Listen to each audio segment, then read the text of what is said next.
Brother, Congress అధికారంలో ఉన్నప్పుడు ఆ రోజు సిబిఐని కాంగ్రెస్ బ్యూరో ఆఫ్ ఇన్వెస్టిగేషన్ అనేవాళ్ళు, నెంబర్ 1.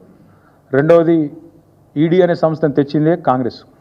సరే, వీళ్ళు దాన్ని విచ్చలవిడిగా వాడుతున్నారు, ఇష్టం వచ్చినట్టు చేస్తున్నారు. మళ్ళీ నేను చెప్తున్నా, 2 ఢిల్లీ పార్టీలు ఒకటే. వాళ్ళ అవసరానికి అవతల వాళ్ళని వేటాడడానికి ఆనాడు సిబిఐని కాంగ్రెస్ దుర్వినియోగం చేస్తే ఈరోజు ఈడీని బీజేపీ దుర్వినియోగం చేస్తుంది. ఇందులో మాకేం అనుమానం ఏం లేదు. 2 దొందే. 2 ఢిల్లీ పార్టీలు వాళ్ళ అవసరం కోసం, వాళ్ళ రాజకీయం కోసం ఎలాంటి అరాచకత్వానికైనా పాల్పడతారు. ఇందులో 2 కూడా ఎక్సెప్షన్ కాదు. ఇవాళ కాంగ్రెస్ ఏడవచ్చు, రేపు బీజేపీ ఏడవచ్చు. ఇంకొక మాట అడుగుతాను బ్రదర్, మీరు అన్నారు కాబట్టి, అదే ఈడీ కేజ్రీవాల్ గారి మీద కేసు పెడితే, ఇంకొకరి మీద కేసు పెడితేనో కాంగ్రెస్కి చాలా సంబరంగా ఉంటుంది. కానీ ఈడీ తమ దాకా వస్తే మాత్రం ఇబ్బంది అవుతుంది. కాబట్టి కాంగ్రెస్ కూడా ఒక క్లారిటీతో ఉండాలి. ఈడీ మంచిదా చెడ్డదా? మంచిదైతే నీకు కూడా మంచిదే కావాలా, లేదా చెడ్డదైతే అందరికీ చెడ్డది కావాలి.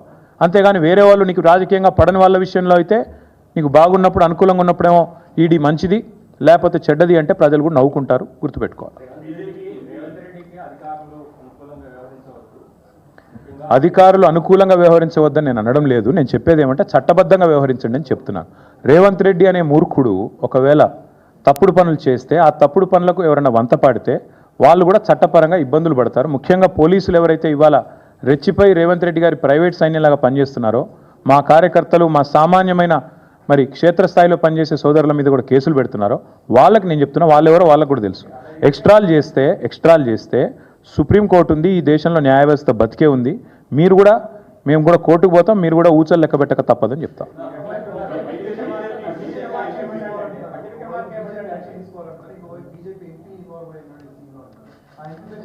చెప్తా ఎందుకు తొందర, ఎందుకు ఇంకా మీరు అన్నిటికీ ఇంత తొందర పడితే ఎట్లా? మీరు సీక్వెల్ ఉంది మీ ముంగట. ఇప్పుడు నేను చెప్పిన మాట, మొన్న నేను చేసిన వాదన కరెక్ట్ అని ఎంపవర్డ్ కమిటీ, నాకు వాళ్ళు ఎవరో కూడా తెలియదు, సెంట్రల్ ఎంపవర్డ్ కమిటీ వాళ్ళు ధృవీకరించి మా పార్టీ వాదన కరెక్టు, మేము చేసిన వాదన అక్షర సత్యం అని వారు చెప్పారు ఈరోజు.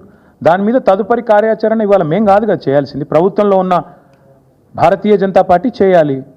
ప్రధానమంత్రి గారి ఆవేదనాభరితమైన ప్రసంగం నేను విన్నాను. ఏమన్నారు? చెట్లు కొట్టేస్తున్నారు, అన్యాయం అయిపోయింది, బుల్డోజర్లు, కాంగ్రెస్ ప్రభుత్వం అరాచకం చేస్తుంది అన్నారు.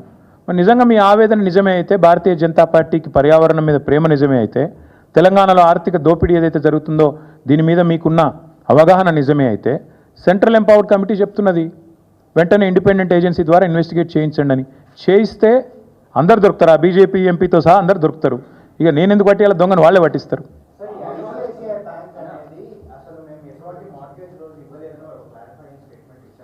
వాళ్ళు ఇచ్చారు. కానీ ఉజ్వల్ గారు, ఇక్కడ ఐసిఐసిఐ, బీసీఐసిఐ అవన్నీ తర్వాత సంగతి. రేవంత్ రెడ్డి అన్నట్టు ఒక ఆర్థిక దోపిడీ చేసిండు. నేను చెప్పుడు కాదు, అలా సిఈసి చెప్తున్నది.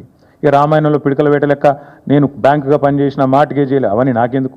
బీకన్ ఇచ్చిందో, వీడిచ్చిండో, వాడిచ్చిండో, మొత్తానికి దోపిడీ జరిగిన మాట వాస్తవం, పర్యావరణ హననం జరిగిన మాట వాస్తవం, ఫైనాన్షియల్ ఇంప్రాపరిటీ జరిగిన మాట వాస్తవం, వయలేషన్లు జరిగిన మాట వాస్తవం. ఇది నేను చెప్తున్నది కాదు, సెంట్రల్ ఎంపవర్డ్ కమిటీ చెప్తున్నది. Now if you want to live in denial and say that Central Empowered Committee is also wrong, then I only hope that Union government will wake up and let Revanth Reddy smell the coffee. అదే అన్న, ఒకరు కాదమ్మా, ఈ రాష్ట్రంలో క్షేత్రస్థాయి నుంచి చిన్న కార్యకర్తల నుంచి మొదలుపెట్టి ఈ ప్రభుత్వం ఎంత పిరికి ప్రభుత్వం అంటే, ఈ ముఖ్యమంత్రి ఎంత పిరికి సన్నాసి అంటే, ఇంకా దర్శనం వెంకటయ్య అనో పెద్ద మనిషి, ఒక దళితుడు, ఆయనను తీసుకుపోయి జైల్లో పెట్టిరు. అది ఇంత మూర్ఖులా? అంటే నిన్ను ప్రజలు మంచిగా చేస్తే పొగుడుతారు, చెడు చేస్తే తిడతారు. నీకు అదే ప్రజలు కదా అధికారం ఇచ్చింది, వాళ్ళే కదా ఓట్లు వేస్తే నువ్వు అక్కడ కూర్చున్నావు.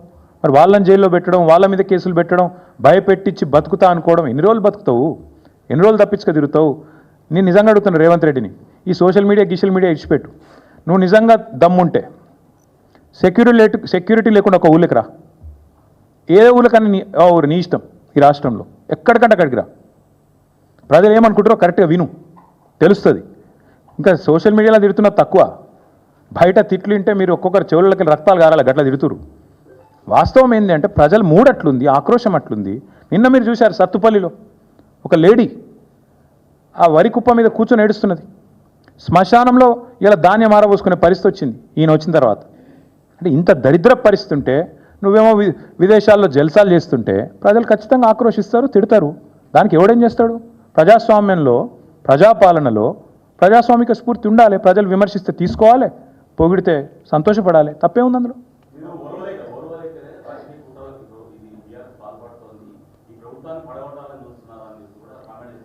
బ్రదర్, ఒక మాట, ఈ దేశంలో ఆయారాం గయారాం అనే సంస్కృతిని రాజకీయాల్లో పార్టీ ఫిరాయింపులను తీసుకొచ్చిందే కాంగ్రెస్ పార్టీ. ఆయారాం గయారాం అని స్టార్ట్ చేసింది హర్యానాలో ఇందిరాగాంధీ. ఆడికెళ్ళి ఇప్పటిదాకా 2004లో మాతో పాటు కలిసి పోటీ చేశారు వీళ్ళు, ఇదే కాంగ్రెస్ వాళ్ళు. పోటీ చేస్తే 26 మంది మేము గెలిచినాం. అలా మా ఎమ్మెల్యేలు 10 మందిని గుంజుకపోయి కాంగ్రెస్లో కలుపుకోలేదా? నిజం కాదా? ఇక మా లక్ష్మారెడ్డి సాబ్ ఇన్నే ఉన్నాడు, ఆయన గెలిచిండారు 2004లో. మాతో పాటు 26 మంది గెలిస్తే అసలు పార్టీ ఫిరాయింపుల సంస్కృతికి తెలంగాణలో బీజం వేసింది ఎవడండి? కాంగ్రెస్ వాడు కాదా? వాళ్ళు తీసుకున్నదే వాళ్ళు. మరి ఇప్పుడు నీవు నేర్పిన విద్య నీరజాక్ష అన్నట్టు మొన్న కూడా మళ్ళీ 10 మందిని తీసుకున్నారు కదా. ఇప్పుడు పాపం వాళ్ళు ఎక్కడున్నారో వాళ్ళకి ఎదులో త్రిశంకు స్వర్గంలో కడియం శ్రీయర్ నడితే ఏ పార్టీలు ఉన్నాయంటే నాకేం తెలుసు అంటుండు. 10 మంది ఉన్నారు, ఏ పార్టీలు ఉన్నాయో ఎవడు చెప్పలేడు. పాపం వాళ్ళ బతుకంత ఘోరంగా అయిపోయింది ఇవాళ అధ్వానంగా. నేనేమంటున్నా అంటే చేసిన వెధవ పనులన్నీ చేసి మా ప్రభుత్వాన్ని ఎవడో వడగొడతాడు. మేము వడగొట్టుడేంది? ఎప్పుడో బంగ్లాదేశ్ లెక్క తిరుగుబాటు వచ్చి ప్రజలకు తాను నిలగొట్టి నిలగొడతారు మిమ్మల్ని. ఎందుకంటే మీరు చేసే లుచ్చ పనులకు ప్రజలకు కోపం వచ్చిందనుకో, రోడ్డు ఎక్కినరు అనుకో, వాళ్ళ ఆగ్రహం తట్టుకోలేకపోతే ఎవడేం చేస్తాడు దానికి? మీ ప్రభుత్వాన్ని కూలగొట్టాల్సిన ప్రభాకర్ రెడ్డి చెప్పింది అక్షర సత్యం. ప్రభాకర్ రెడ్డి కరెక్ట్గా చెప్పిండు. ఏం చెప్పిండు? ప్రజలు మా దగ్గరకు వచ్చి ఆక్రోషిస్తున్నారని చెప్పిండు. ఏమన్నాడు? అన్న మేము తిరుగుతున్నప్పుడు వచ్చిన వాళ్ళు వచ్చి అంటారు ఎన్ని రోజులు భరించాలి దరిద్రాన్ని, ఎత్తవతల వాడే రాదుండ్రన్నా అంటున్నారు. మేము చేస్తామని చెప్పలేదు కదా, ప్రజలు చెప్తున్నారు, ఇట్లా అంటున్నారు. కొంతమంది అయితే మేము పైసలు కూడా చందాలు వేసుకొని ఇస్తాం రా భయ్, వీళ్ళు కులగొట్టు రూకే లొల్లేందని అంటున్నారు అని కూడా చెప్పిండు. ఎస్, మాతో కూడా అంటున్నారు, కానీ మేము కులగొడతామని చెప్తలేం. ఎస్, ఈ ప్రభుత్వం దరిద్రం, కాంగ్రెస్ కరోనా కంటే డేంజర్, ఎస్ ఇవన్నీ కరెక్టే. కానీ ప్రజలు నిర్ణయం తీసుకున్నారు. ప్రజాస్వామ్యంలో 5 ఏళ్ళు ఉండాలి. నిర్ణయం తీసుకుంటే ప్రజలకు కూడా తెలియాలి.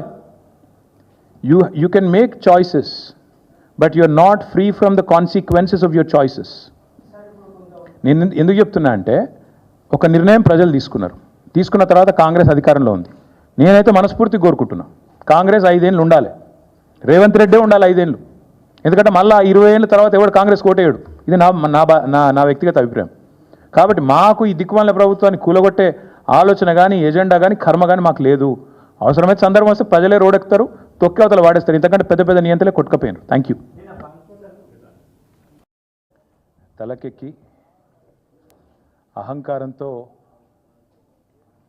అధికార మదంతో విర్రవీగి మేము నియంతలం, మేము చక్రవర్తులం, మేము రారాజులం అని ఎవరైనా భావిస్తే ప్రజాస్వామ్యంలో దానికి తావు లేదు.